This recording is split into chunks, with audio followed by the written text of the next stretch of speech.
함께 하십니다. 언제나 우리와 함께 해오셨고 지금도 함께 하고 계시고 앞으로 우리 삶 속에서도 하나님이 함께 하십니다. 하나님이 함께 하신다는 그 사실 자체가 감사인 것 같습니다. 오늘 사실 절대적 감사에 눈을 뜨라라는 좀 이렇게 약간 어려운 제목을 정했지만 사실 이미 우리 찬양 가운데 이미 다 고백한 내용을 또 설교로 나눠야 될 것 같습니다.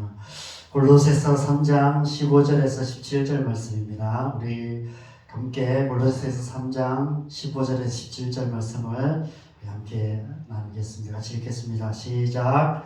그리스도의 평강이 너희 마음을 주장하게 하라. 너희는 평강을 위하여 한 몸으로 부르심을 받았나니 너희는 또한 감사하는 자가 되라. 그리스도의 말씀이 너희 속에 풍성히 교하여 모든 지혜로 피차 가르치며 권면하고 시와 찬송과 신령한 노래를 부르며 감사하는 마음으로 하나님을 찬양하고 또 무엇을 하든지 말이나 일이나 다 주 예수의 이름으로 하고 그를 힘입어 하나님 아버지께 감사하라. 아멘. 아멘. 오늘날은 교회 살기 참 힘든 시대인 것 같습니다. 점점 교회 학교가 줄어들고 있어서 아마 교회가 세상보다 더 빨리 고령화가 되고 있지 않을까 이런 생각이 듭니다. 믿는 가정의 아이들도 교회 오기를 싫어합니다. 옛날 교회는 간식 몇 개 준비하고 게임 몇 개만 준비해도 아이들이 모였습니다. 세상보다 교회가 더 맛있는 곳이었고 더 재미있는 곳이었습니다. 아이들의 몸만 아니라 마음도 교회에 와 있었기 때문에 말씀을 전하는 사역도 쉬웠습니다. 그러나 오늘날은 그렇지 않습니다. 맛있는 먹거리들이 넘쳐나고 있고 재미있는 볼거리, 절질거리들이 세상에 넘쳐나고 있습니다. 교회보다 더 좋은 간식 먹으면서 교회보다 재미있는 게임하면서 편하게 집에 있는 것이 더 좋습니다.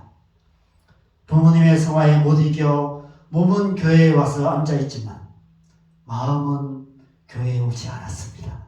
몸만 와 있어요. 마음은 딴 데가 있습니다. 목사님 설교 빨리 안 끝나나 이런 생각, 빨리 끝나고 집에 가서 게임해야지 이런 생각을 하고 앉아 있습니다. 어느샌가 교회가 정말 재미없는 곳이 되고 말았습니다. 재미가 없으면 의미라도 있어야 되는데 아직까지 그 의미도 잘 모르겠습니다. 재미도 없고 의미도 없는 교회 왜 가야 되냐고 분명합니다. 그러니 설교가 귀에 들어오겠습니까? 나는 PPT도 준비하고 영상도 준비하지만 들을 마음조차 없는 아이들에게 별 효과가 없습니다. 설교 시작도 하기 전에 이미 반쯤 졸고 앉아 있습니다. 어떤 아이들은 설교 끝날 때쯤 들어오는 아이들도 있습니다. 아이들의 귀와 마음을 사로잡을 만한 탁월한 은사가 있지 않는 한 참 사역하기가 힘든 시대입니다. 그런데 그런 탁월한 은사를 가진 사역자들이 얼마나 될까요? 제가 유초등부도 해봤고 고등부 사역도 했고 중등부 사역도 해봤는데 교사들과 이런 고민을 많이 했습니다. 세상이 주는 재미보다 더 재미있는 프로그램이 필요하다. 이런 얘기들도 많이 했고요. 교회가 다음 세대를 위해서 효과적인 교육 프로그램들을 개발해야 되지 않냐. 여기에 더 많이 투자해야 되지 않냐. 이런 논의들도 했던 것 같습니다. 그런데 시간이 지날수록 교회가 아무리 좋은 프로그램을 개발한다 해도 세상을 따라잡을 수가 있을까? 이런 회의가 들었습니다. 아이들이 어려서부터 즐겨왔던 컴퓨터 게임이나 스마트폰의 그 영상들보다 훨씬 더 재미있는 프로그램을 교회가 정말 개발할 수 있을까?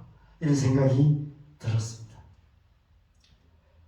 교회에서 간식을 준비하지만 웬만한 간식은 아이들도 요즘 잘 안 먹습니다. 옛날 교회는 연필, 볼펜, 노트, 학용품 몇 개만 줘도 아이들이 환호하는 좋은 선물이 되었습니다. 그런데 오늘날은 그 따위 선물은 아이들에게 별로 감동을 주지 못합니다. 필요 없다고 버리고 갑니다. 선물 나눠주는데 나중에 보면 버리고 간 아이들이 훨씬 많아요.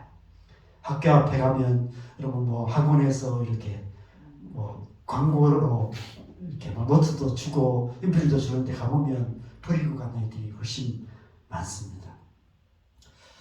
우리나라 남자들 가운데 옛날 군대에서 교회 한번 안 가본 사람 거의 없습니다.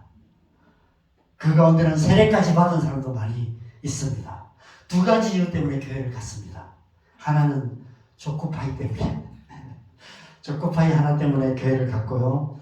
다른 하나는 그 시간만이라도 고참들의 따가운 눈을 피할 수 있었기 때문에 교회를 갔습니다. 교회 가서 설교 시간 내내 졸다가 끝나고 초코파이 하나 얻어먹고 부대로 돌아왔습니다. 군대 교회만큼 주일 성수 잘하는 것도 없었습니다. 그것만 본다면 군인들의 신앙이 제일 훌륭한 신앙이었던 것 같습니다. 그런데 오늘날 군대는 다릅니다. 초코파이 하나 얻어먹으려고 교회에 가는 수준의 그런 군대가 아닙니다. 휴일도 보장이 되기 때문에 굳이 고참들 눈을 피해서 교회를 갈 이유가 없어졌습니다. 그래서 군대 사역이 힘들어졌다라고 많이 이야기합니다. 오늘날 교회 사역의 가장 큰 어려움은 무엇보다도 설교 사역이 아닐까 이런 생각이 듭니다. 성도들의 듣는 귀가 높아졌어요. 먹거리가 넘쳐나서 우리의 입맛이 까다로워진 만큼 언제든지 들을 수 있는 좋은 설교들이 넘쳐나서 우리의 귀맛도 까다로워졌습니다. 추수감사 예배여서 감사에 대한 설교를 준비했는데 본문만 봐도 아마 여러분 지금까지 들었던 훌륭한 설교들의 레파토리가 생각이 나실 것입니다. 안 들어도 뻔한 얘기가 될 것입니다. 아마 이런 얘기 하시겠지라고 대충 추측해보면 얼추 맞습니다. 어떤 주제, 어떤 본문의 설교든 대충 다 아는 얘기들입니다. 그래서 더 맛있는 음식을 찾아서 전국의 맛집을 찾아다니듯이 설교 맛집을 찾아다니게 됩니다. 나름 열심히 있는 성도들마다 담임 목사님 설교 외에 내 귀맛에 맞는 설교를 하시는 몇몇 유명한 목사님들의 설교를 따로 듣습니다. 귀맛 까다로운 성도들에게 말씀을 전해야 하는 오늘날 목사들의 고충이 점점 커져가고 있습니다. 이런 시대에 개척교회를 시작한 저의 고충도 여러분 알아주셨으면 좋겠습니다. 감사에 대한 설교인데 처음부터 별로 안 감사한 내용이어서 이 설교가 어디로 갈지 잘 모르겠습니다. 사실 감사에 대해서는 긴 말이 필요 없습니다. 지금까지 들어온 감사 설교만으로도 이미 충분한 것 같습니다. 오히려 기름진 설교를 너무 많이 들어서 영적인 비만에 걸려있는 우리의 모습을 보게 됩니다. 그냥 감사하면 됩니다. 감사라는 하나님의 명령에 굳이 설명이 필요 없습니다. 개인적인, 인격적인, 의지적인 결단이 필요할 뿐입니다. 쉽게 말해서 하기 싫어도 해야 하는 것이 명령입니다. 이해가 안 되어도 내 생각과 달라도 해야 하는 것이 명령입니다. 감사는 군대 용어로 또 회사에 쓰는 용어로 상부의 지시사항입니다. 우리가 감사해야 하는 이유는 하나님께서 범사에 감사하라라고 명령하셨기 때문입니다. 왜 해야 하냐고 묻지도 따지지도 말고 일단 해야 하는 무조건적인 명령입니다. 공부를 왜 해야 될지 모르지만 그래도 공부해야 되기 때문에 하는 것처럼 감사도 우리의 인격적인 결단이 요구되는 것이 감사입니다. 우리 개인을 향해서 인격적인 결단을 촉구하시는 명령입니다. 홍보야, 너 감사해야 돼 라고 말하는 것입니다. 그런데 문제는 그것이 잘 안 된다는 것이죠. 우리의 마음에 감사하는 마음이 안 생기는데 어떻게 감사할 수 있느냐? 이런 질문이 생긴다는 것입니다. 그래서 어떻게든 감사하는 마음을 가져보려고 감사 노트 같은 것을 쓰는데 저는 그런 노력이 썩 의미 있게 생각되지 않습니다. 왜냐하면 진정한 감사는 어떤 감사의 조건들을 찾아서 감사하는 것이 아니기 때문입니다. 감사는 그냥 하는 것입니다. 내 삶을 샅샅이 뒤져서 감사의 항목들을 찾아서 자기 마음을 설득하여서 감사하는 마음을 가져보려고 애쓰고 감사하는 척이라도 하게 만드는 것이 감사가 아니라 아무 조건 없이 아무 이유 없이 무조건 감사하는 것입니다. 감사의 조건이 있다면 오직 한 가지입니다. 하나님께서 우리를 무조건적으로 사랑하시기 때문입니다. 하나님의 무조건적인 사랑에 대한 합당한 반응으로 우리는 무조건적으로 감사해야 하는 것입니다. 감사는 하나님의 사랑에 대한 합당한 반응입니다. 그 외에 다른 감사의 조건을 따지는 것은 하나님의 사랑을 조건적인 사랑으로 만드는 것입니다. 우리가 감사의 조건을 따진다면 솔직히 감사할 수 없는 조건들이 더 많습니다. 왜냐하면 우리 사는 이 세상은 상대적인 세상이기 때문에 그렇습니다. 상대적인 가치관이 지배하는 세상이기 때문입니다. 지금 내게 주신 것, 내가 가진 것에 감사하다가도 돌아보면, 둘러보면 나보다 더 좋은 것, 나보다 더 많은 것을 가진 사람들이 훨씬 많습니다. 개척교회를 하게 하신 것에 감사하지만 가끔 20명, 30명 정도 모여서 예배하는 교회가 부럽게 생각됩니다. 20명, 30명 모이는 교회 목사님은 어떠실까요? 100명쯤 되는 교회가 부럽겠죠. 100명쯤 모이는 교회 목사님은 어떠실까요? 1000명, 2000명, 몇만 명씩 모이는 그런 대형 교회를 보면 부러울 것입니다. 그러면 감사하는 설교는 하지만 그 목사님의 마음에 감사하는 마음을 가질 수가 없게 되는 것이죠. 여러분, 이 세상을 지배하고 있는 상대적 가치관 안에서는 그 누구도 결코 감사할 수 없습니다. 감사 노트 쓰는 것보다 불만 노트 쓰는 것이 훨씬 더 쉬울 것입니다. 그래 우리의 기도가 언제나 불만을 쏟아놓는 그런 기도가 될 수밖에 없을 것입니다. 저는 개인적으로 지난 삶 속에서 우리가 얼마나 상대적 가치관 가운데 살고 있는지를 뼈저리게 느꼈던 적이 있었습니다. 이런 얘기 이제 저 집사람 하는 거 별로 안 좋아하는데 결혼 초에 제가 이제 옥탑방에 살 때 겨울에 유주차를 불러서 기름을 넣을 만한 돈이 없었습니다. 그래서 20리터짜리 큰 이렇게 기름통을 가지고 제 집 근처에 주유소에 가서 한 말씩 이렇게 사다가 기름을 넣어야 했습니다. 어느 날 이제 기름 2통을 사서 이제 캐리어에 이렇게 싣고 헉헉거리며 그 언덕길을 오르고 있는데 한편으로는 좀 부끄러운 마음도 들고 한편으로는 좀 비참한 마음이 들었습니다. 이렇게 살아야 되나 이런 생각이 들어서 마음이 심란해졌습니다. 근데 갑자기 이런 생각이 들었어요.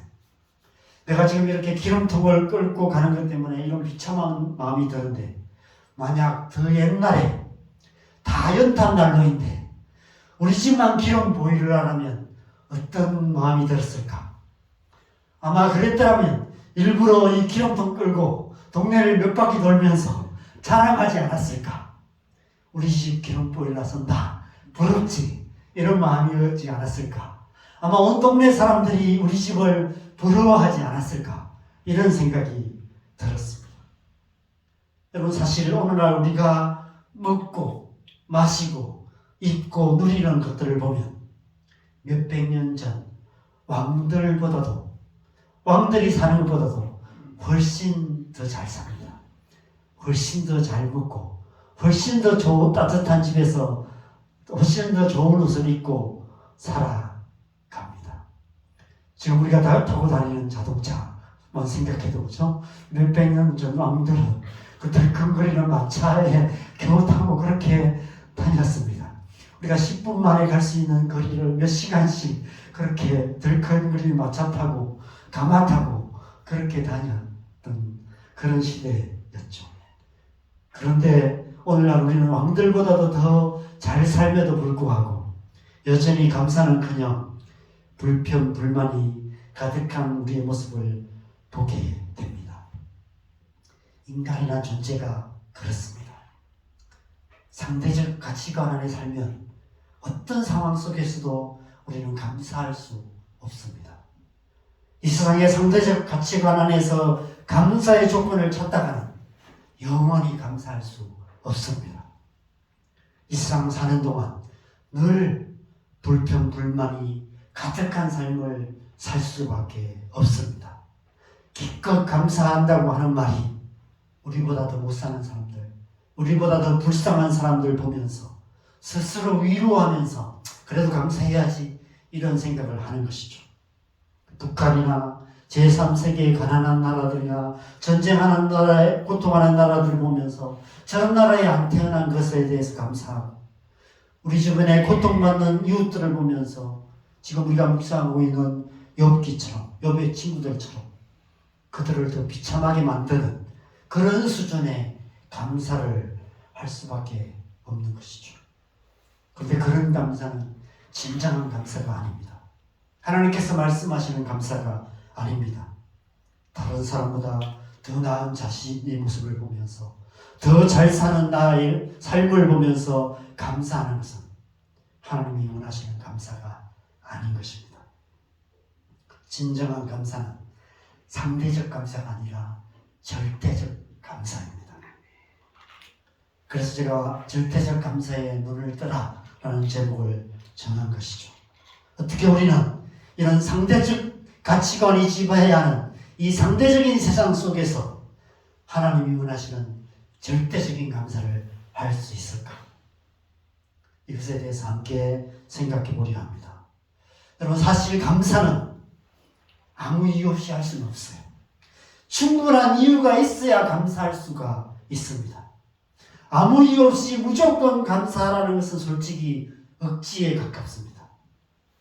하나님께서 우리에게 감사하라고 명하시는 이유는 우리에게 이미 충분한 감사의 조건들이 있기 때문입니다.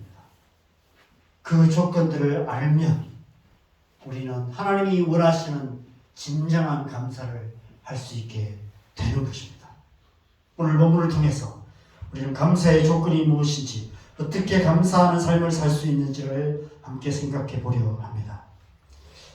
하나님의 이 감사의 명령은 첫 번째로 행위의 명령이 아니라 존재의 명령입니다. 15절 말씀에 보면 감사하는 자가 되라 라고 말씀하고 계십니다.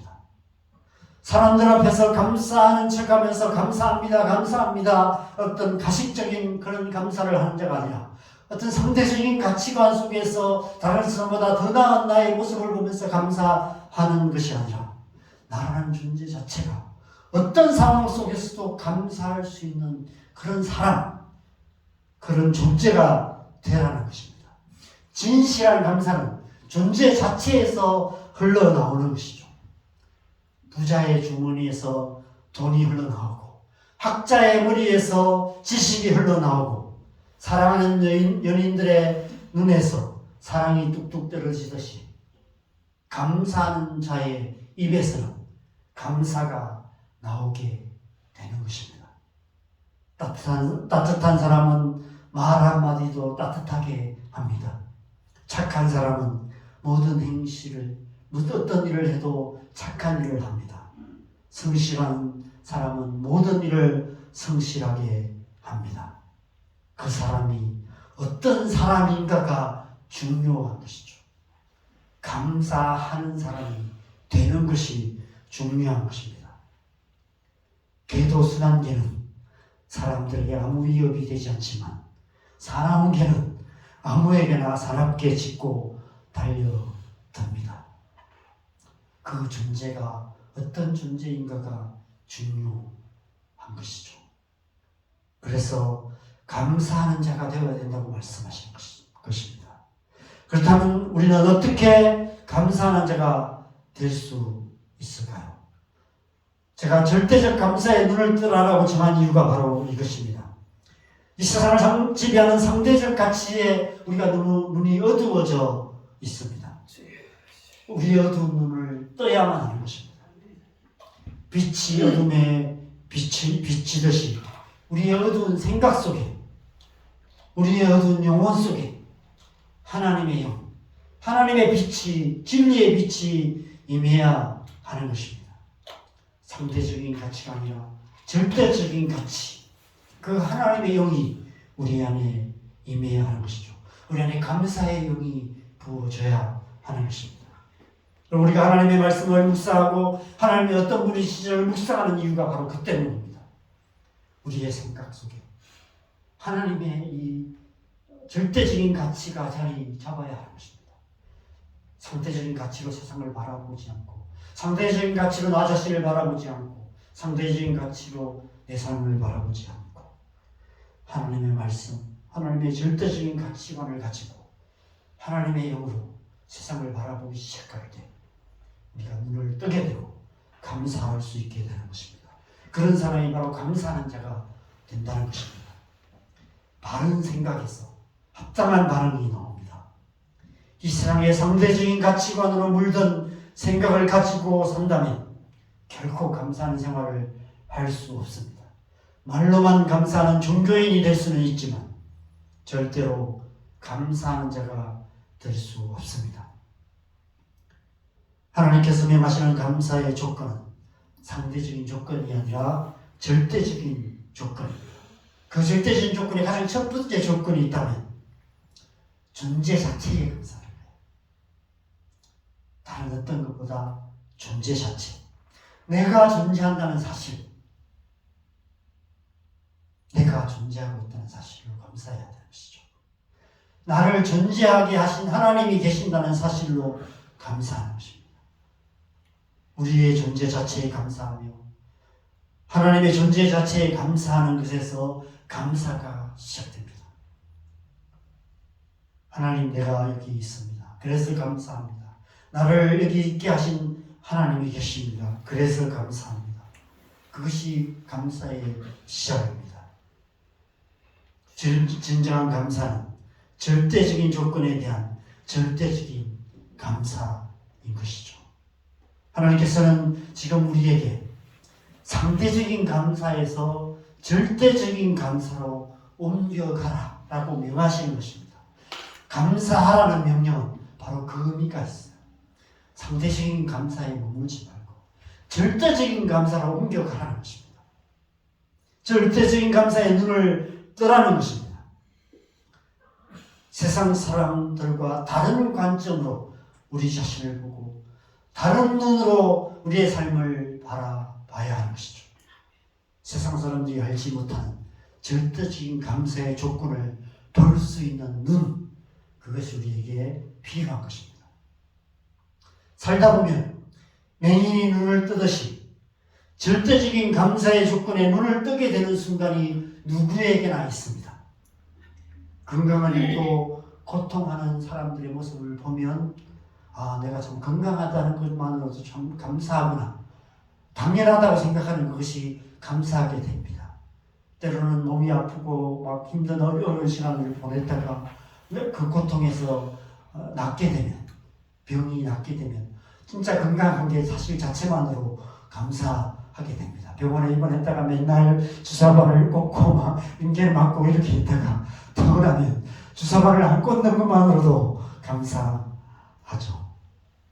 생명의 위기에서 구사일생으로 살아나는 경험을 하면 살아있다는 것 자체가 감사하게 될 때가 있습니다. 때론 우리의 자녀들이 살아가는 모습이 마음에 안 들 때가 많이 있습니다. 그러다가도 가끔씩 그냥 그 존재 자체가 감사할 때가 있습니다. 여러분은 어떠신지 모르지만 저는 그렇습니다. 그냥 그 존재 자체가 감사할 때가 있습니다. 요즘 갈수록 그냥 우리 아들, 우리 딸, 우리 영혼의 미소, 그냥 존재 자체가 감사하게 느껴집니다.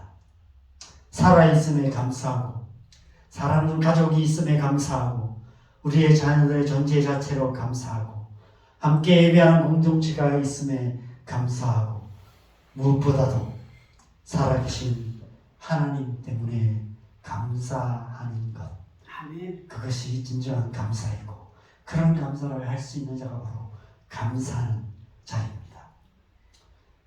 저는 시골에 부모님들이 계십니다. 물론 건강이 좀 안 좋기도 하시고 뭐 맨날 아프다고 하시지만 부모님이 계신 게 참 감사합니다. 저희 장모님이 함께 예배합니다. 너무 감사해요. 작년에 소천하신 장인어른의 빈자리가 크게 느껴지지만 그래도 천국에서 만날 소망이 있기 때문에 감사합니다. 상대적인 감사에서 절대적인 감사로 발돋움해야만 합니다. 절대적인 감사에 눈을 떠야 하는 것이죠. 감사하는 자가 되어야 하는 것입니다. 두 번째로 이 하나님의 감사 명령에는 약속이 담겨져 있습니다.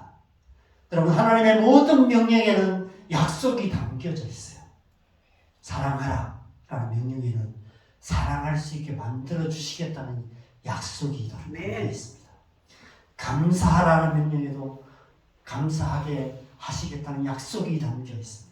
기도하라, 늘 기도하라는 명령에도 늘 기도할 수 있는 영을 우리에게 주셔서 항상 기도할 수 있게 하시는 거예요. 그래서 하나님의 말씀은 명령이면서 동시에 약속입니다. 그래서 우리는 성경을 신약, 구약이라고 합니다. 새로운 약속, 옛 약속, 하나님의 약속인 것이죠. 약속인 동시에 명령입니다. 오늘 보면 16절에는 감사하는 마음에 대해서 말씀하세요. 감사하는 마음으로 하나님을 찬양해야 된다고 말씀하십니다. 여러분, 우리가 하나님의 말씀을 묵상하고 절대적인 감사의 조건들을 아무리 생각하고 또 생각해도 우리의 마음에 감사하는 마음이 안 생기면 진정한 감사를 하기가 힘들어요. 알아요. 머리로는 압니다. 감사해야지. 이 모든 사실, 앞에 말한 모든 사실에 대해서 우리가 머리로 압니다. 그런데 문제는 우리의 마음에 감사하는 마음이 안 생기기 때문에 진정한 감사를 하기가 힘듭니다. 먼저 우리의 생각이 절대적인 감사에 눈을 떠야 할 뿐 아니라 그 다음 단계가 있다면 우리의 마음에 감사하는 마음이 일어나야만 하는 것입니다. 그런데 문제는 우리의 마음이 이 세상의 상대적인 가치관 속에 살다 보니까 상처투성이의 마음, 상처로 가득한 마음이 되어 있습니다. 마음에 아픔이 있어요. 고통이 있어요. 그래서 감사하는 마음이 내 안에 있음에도 불구하고 그 마음보다 고통이 더 크기 때문에 감사하기가 힘들어요. 상대적인 가치관으로 가득한 이 세상의 거친 말들, 차가운 눈빛들, 날카로운 반응들이 날마다 화살처럼 우리의 마음을 상하게 만듭니다. 그래서 감사하는 삶을 살기가 힘들어요. 주일 예배에 와서 하나님을 찬양하며 감사의 기도를 드리지만, 감사하며 살기로 결정하지만 한 주간 살다 보면 사람들이 듣는 말들, 여러 가지 상황들 속에 살아가다 보면 어느새 우리의 마음이 아프고 힘들고 어려워지고 불평불만으로 가득한 마음으로 변화되어 있는 것을 보게 됩니다. 그래서 감사하는 마음을 잃어버리고 불평, 불만으로 가득한 삶을 살아가게 되는 것입니다. 어떻게 감사하는 마음을 가질 수 있을까요? 어떻게 감사하는 마음을 지킬 수 있을까요? 그래서 하나님의 은혜가 필요합니다. 날마다, 순간마다 하나님의 은혜가 필요합니다.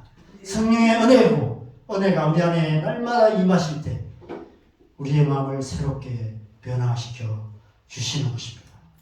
불평불만으로 가득한 우리의 상한 마음을 치유하시고 새롭게 해주시고 우리가 중심으로 감사하는 마음을 갖게 하시고 하나님 앞에 감사하는 자가 되게 만들어 가시는 것입니다. 진정한 감사는 마음에서 우러나와야 합니다. 그 중심에 감사하는 마음이 가득한 자, 그런 자가 바로 감사하는 자인 것이죠. 그러한 중심 없이 감사합니다, 감사라는 단어를 낱말하는 가식적인 모습들이 우리 안에 너무 많은 것 같습니다. 그런 감사는 하나님의 마음에 감동을 주기는커녕 사람들의 마음에도 아무런 감동을 줄 수 없습니다. 아무리 감사를 입버릇처럼 말하고 감사를 노래해야 한다 해도 앙코 없는 찐빵 같은 감사가 될 뿐인 것입니다. 먼저 우리의 생각이 절대적인 감사에 눈을 떼야 할 뿐 아니라 우리의 마음이 하나님의 성령의 은혜에 다스리심을 받아서 우리의 마음 안에 하나님을 향한 감사의 마음이 충만해져야 하는 것이죠. 그 마음으로 하나님 앞에 감사하는 찬양을 고백하는 것입니다. 그래서 감사하는 마음으로 하나님을 찬양하라고 말씀하고 있는 것입니다. 이번 추수감사절은 그런 절대적인 감사로 돌아가는 시간이 되기를 바랍니다. 충분한 감사의 조건들을 깊이 묵상하면서 감사하는 마음을 구하시기 바랍니다.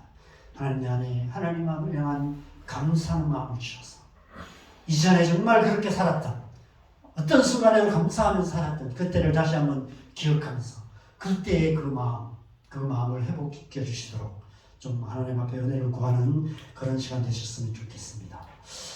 세 번째로 이 하나님의 감사 명령은 지극히 당연한 명령입니다. 지당하신 말씀입니다. 17절에 보면 주 예수의 이름으로 그를 힘입어서 하나님 아버지께 감사하라고 말씀합니다. 여러분, 우리가 절대적인 감사가 힘든 이유는 우리 안에 감사하는 마음을 갖기 힘든 이유는 절대적인 사랑을 받아보지 못했기 때문입니다. 하나님의 무조건적인 사랑을 알지 못하기 때문에 무조건적인 감사가 안 되는 것입니다.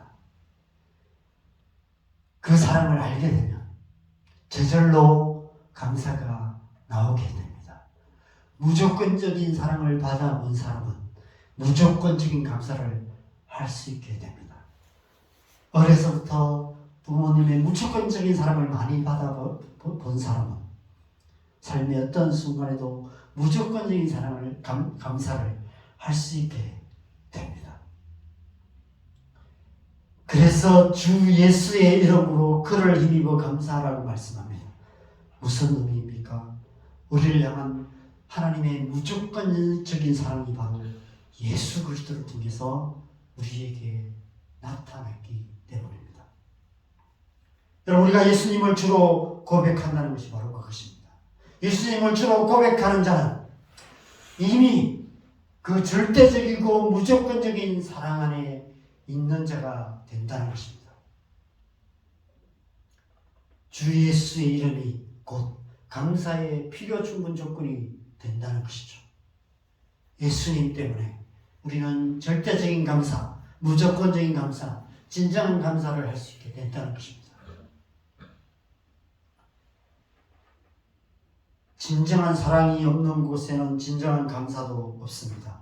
진정한 사랑을 경험한 자만이 진정한 감사를 할 수 있습니다.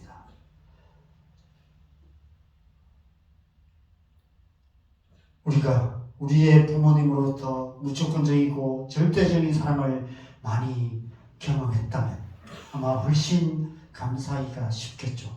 근데 우리가 사실 우리도 그렇고 우리도 우리의 자녀들을 그렇게 사랑해 주지 못하는 우리의 모습을 볼 수밖에 없습니다. 그러나 과거가 어떠했던 그것이 중요하지는 않습니다. 지금입니다. 지금 우리는 이미 하나님의 무조건적이고 절대적인 사랑 안에 있다는 것입니다. 우리는 예수님을 믿습니다. 우리는 예수님을 주로 고백합니다. 그 사실 자체가 우리는 이미 하나님의 절대적인 사랑 안에 있다는 것입니다. 예수 그리스도를 통해서 하나님께서 우리를 무조건적이고 절대적으로 사랑하시는 그 사랑을 충분하게 보여주셨고 나타내 주셨습니다. 그래서 우리에게는 이미 절대적인 감사를 할 수 있는 절대적인 조건이 우리에게 이미 주어져 있다는 것입니다. 이 진리를 말씀하시는 몇 구절의 말씀들을 우리가 함께 보면 좋겠습니다. 요한일서 4장 9절에서 10절 말씀입니다. 같이 읽겠습니다. 시작. 하나님의 사랑이 우리에게 이렇게 나타난 바 되었으니 하나님이 자기의 독생자를 세상에 보내심은 그로 말미암아 우리를 살리려 하심이라.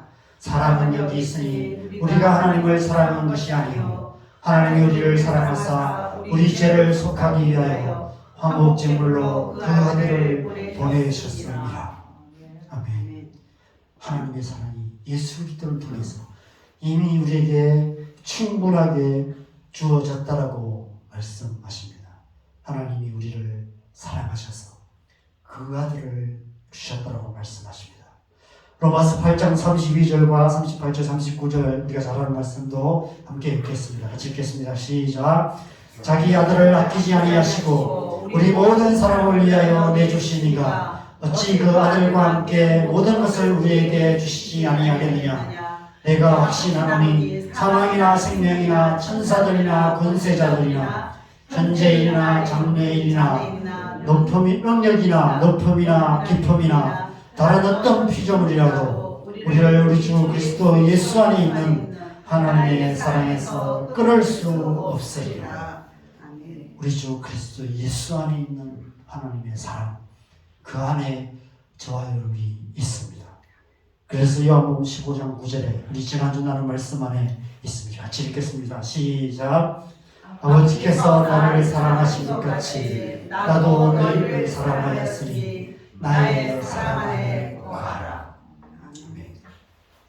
바로 예수님의 사랑 안에 거할 때 우리는 다른 어떤 이유 없이 아무 조건 없이 무조건적으로 감사할 수 있습니다.